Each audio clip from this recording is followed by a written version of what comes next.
A psicologia dos processos oníricos. Neste capítulo, Freud apresenta processos de funcionamento do inconsciente que o torna um sistema psíquico. O capítulo, então, traz de início o relato de um sonho que para Freud chamou bastante atenção. Foi relatado por uma paciente que participou de uma convenção que um homem que acabara de perder o seu filho deixou em um quarto com um senhor a velar o corpo do seu filho e ao redor do corpo desse filho haviam velas. Ele foi descansar em um outro cômodo, deixou a porta entreaberta e deixou um senhor a velar esse corpo, a fazer preces.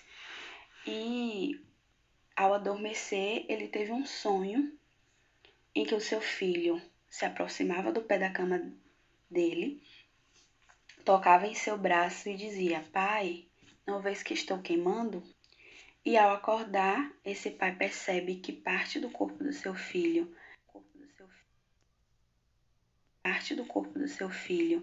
estava queimando e que o senhor que ele havia deixado a tomar conta do corpo do seu filho, a velar o corpo do seu filho, tinha adormecido, não tinha percebido o incêndio.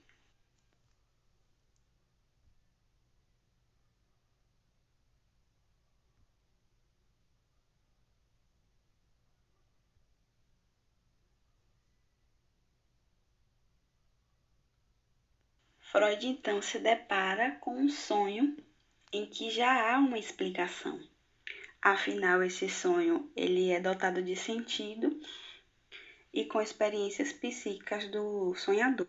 Para ele, esse sonho já trazia uma interpretação. Esse sonho não tinha qualquer modificação a ser sugerida.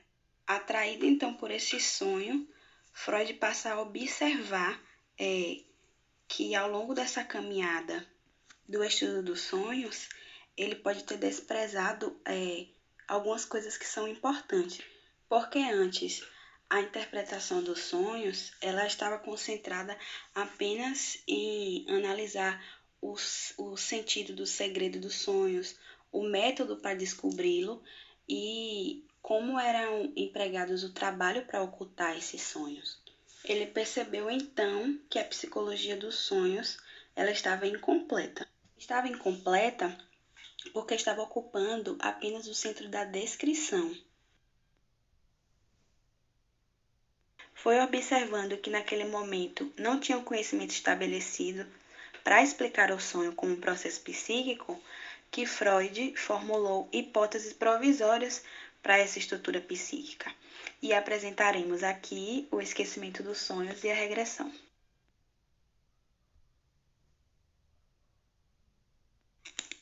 O esquecimento dos sonhos. Bom, primeiro eu gostaria de deixar bem claro que para Freud o esquecimento dos sonhos está ligado à resistência de censura, ou seja, o sonho em sua essência é material de um recalque, que foi algo que estava na consciência, que a consciência não conseguiu lidar e recalcou para o inconsciente. E quando a pessoa dorme, parte dessas barreiras são quebradas.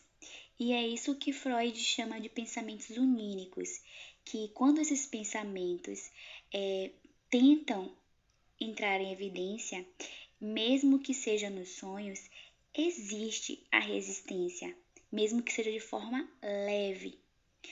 E ele deixa bem claro também no capítulo que o sonho sempre será algo distorcido, sempre será algo mascarado. A pessoa nunca vai ter acesso pleno ao consciente, sempre terá uma resistência ao relatar, ao tentar lembrar do sonho. Então é isso, quando a pessoa sonha, ela acorda e não se lembra totalmente. E a depender de alguns estímulos que é feito na análise, será pontuado aí a pessoa começa a quebrar um pouco essa resistência e a pessoa começa a lembrar de pequenos fragmentos. Muitas pessoas acham que sonhou muito, mas quando acorda só lembra de pequenos fragmentos. E isso acontece porque a resistência de estado de vigília. Ou seja, a pessoa tem acesso a pequenos fragmentos e começa a narrar, mas de fato não será exatamente o sonho que aconteceu, porque Freud diz que a memória não é algo confiável. E lembrando que mesmo que tenha essa censura, essa barreira, existe sim algo por trás desse relato. Existe um material inconsciente de fato. E é justamente isso, o esquecimento dos sonhos. Primeiro, a pessoa acorda, tenta codificar e começa a falar. E Freud falou também que uma coisa muito importante na análise é pedir que a pessoa tente relatar novamente o sonho, porque sempre a pessoa vai utilizar palavras semelhantes, mas não será igual. Ou seja, o relato do mesmo sonho será com palavras semelhantes e é nessas palavras que o analista vai dar atenção, porque a resistência tem uma verdade.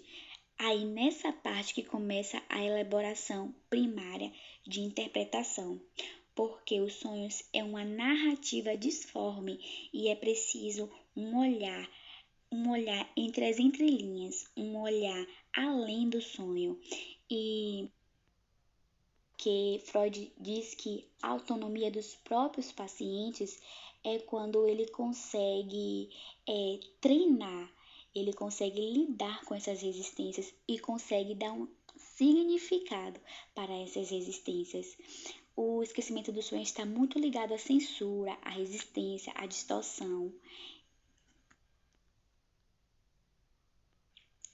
O sonho, como a gente sabe, segundo Freud, é a realização do desejo.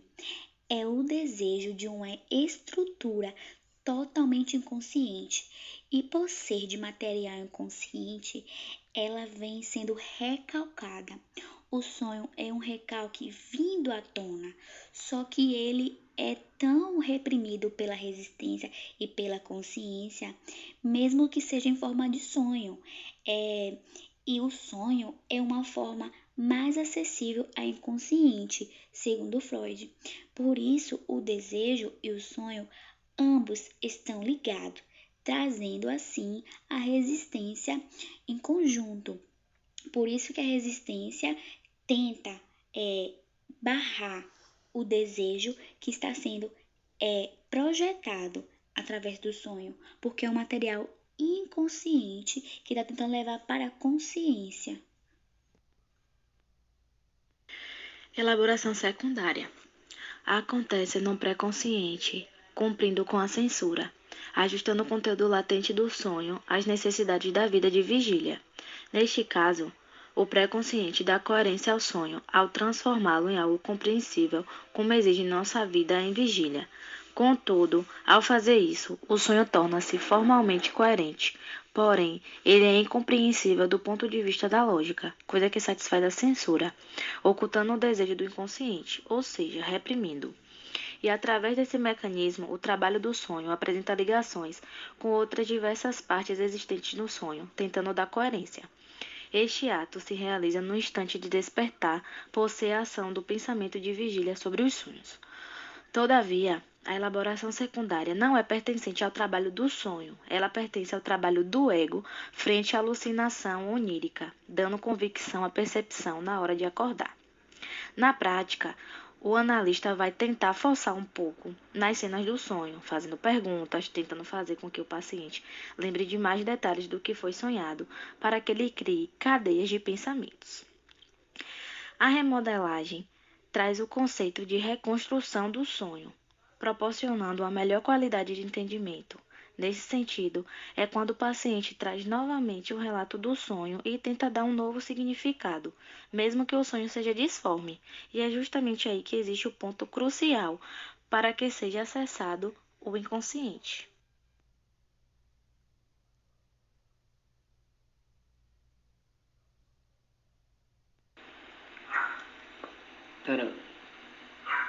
Para que a gente consiga entender o esquecimento dos sonhos e também a sua interpretação, nós precisamos ver mais do que os sonhos como um fim em si mesmo. Nós precisamos entender o processo que os envolve, ou seja, o processo pulsional, o processo onírico e a censura desses mesmos processos. A teoria, que Freud propôs sofreu muita oposição por pessoas que talvez nem pesquisavam sobre, mas sofreu muita oposição pelo seu caráter pulsional, sua base pulsional, ou seja, psicanálise. Mas o que eles ignoraram, em parte, foi esse determinismo psíquico que eles consideravam super aleatório. E Freud brilhantemente viu esse processo não simplesmente como algo aleatório, que aparece aleatoriamente na nossa consciência, mas crendo no determinismo psíquico. Ele estabelece os sonhos não como algo dispensável, mas ele trouxe como se fossem escrituras sagradas. E para entender esses processos, nós precisamos entender essa resistência, que aparece ora como censura, ora como esquecimento. Essa resistência pode ser tomada como tudo aquilo que atrapalha o processo de análise, o andamento desse processo. E então, ora aparecendo como censura, mudando o sentido e a profundidade do conteúdo e do texto dos sonhos, e ora como esquecimento, tanto que ele traz essa proximidade entre a compreensão dos sonhos e a compreensão de um sintoma histérico. Ele traz isso porque é a mesma função, o mesmo modo psíquico, é o mesmo aparelho psíquico que produz os dois. Então ele propõe uma espécie de associação livre, um pouco tímida ainda, mas uma espécie de associação livre para que essa pessoa passe por essas resistências, e essas representações meta, como o texto coloca, se tornem protagonistas nessa compreensão. Quando você ultrapassa essas resistências, as pessoas acabam até lembrando os sonhos que tinham esquecido. O texto também traz essa complementação, um sonho complementando o outro, um sonho atualizando o outro, porque a nossa base, ela é a base de compreensão desses fatores, eles giram em torno das pulsões. E as mesmas estão ali buscando uma maneira de expressão. Então, quando no sonho a resistência diminui, eles prontamente se expressam, seja numa temática central, seja em pequenos objetos, eles estão ali representados de alguma forma, eles fazem essa pressão para poder aparecer, e devido ao recobrar dessa resistência, o sujeito acorda e em parte esquece, em parte recalca mesmo. E durante a análise, quando se vence parte dessa resistência, quando se supera essa resistência, a pessoa até consegue recobrar esse sonho. E o texto nos traz que, em grande parte dos casos, ele consegue fazer tanto essa interpretação quanto fazer esse lembrar, fazer voltar essa memória que tinha sido recalcada. Segundo o texto, nosso trabalho quanto analistas diante do esquecimento dos sonhos é fazê-lo cooperar, fazer esse esquecimento ou a resistência manifesta em censura cooperar para o proceder da análise.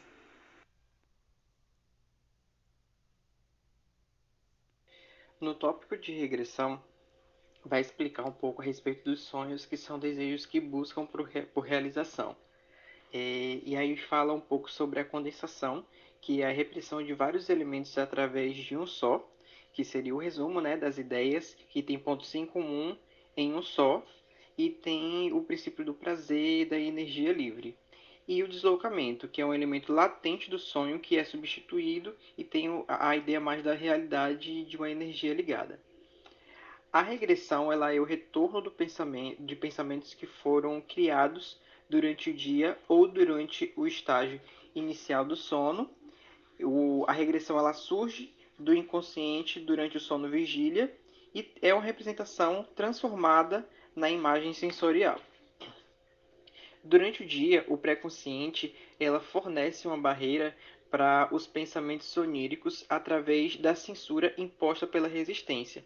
Mas de noite, esses pensamentos eles conseguem emergir, mas de uma forma modificada. Ou seja, de noite, então, se diminui essa resistência e esses pensamentos eles conseguem aparecer.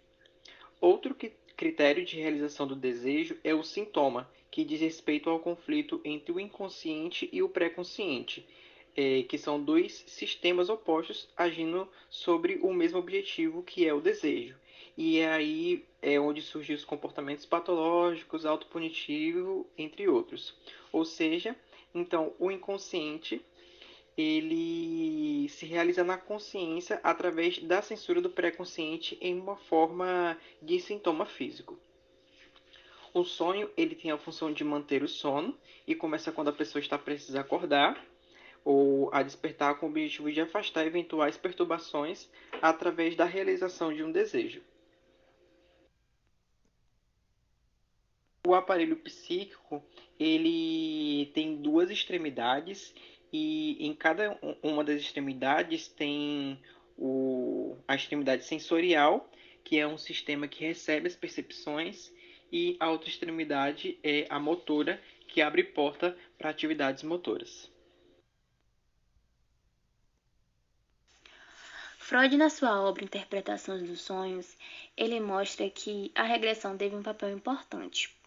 Ele mostra que a regressão funciona como um mecanismo de defesa, ou seja, um processo psíquico que possibilita a reprodução dos pensamentos em imagens durante o sono.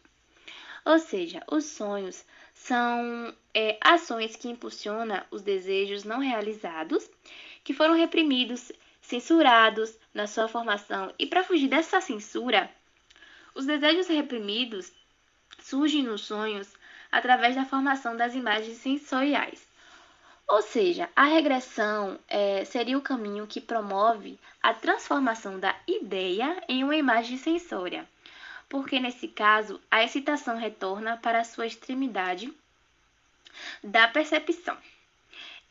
Enquanto na vigília o processo de excitação percorre normalmente o sentido progressivo, nos sonhos a excitação percorre o caminho inverso, ou seja, caminha no sentido da extremidade sensória. E, através disso, produz esse reinvestimento de imagens. E é esse caminho para trás da excitação que Freud dá o nome de regressão.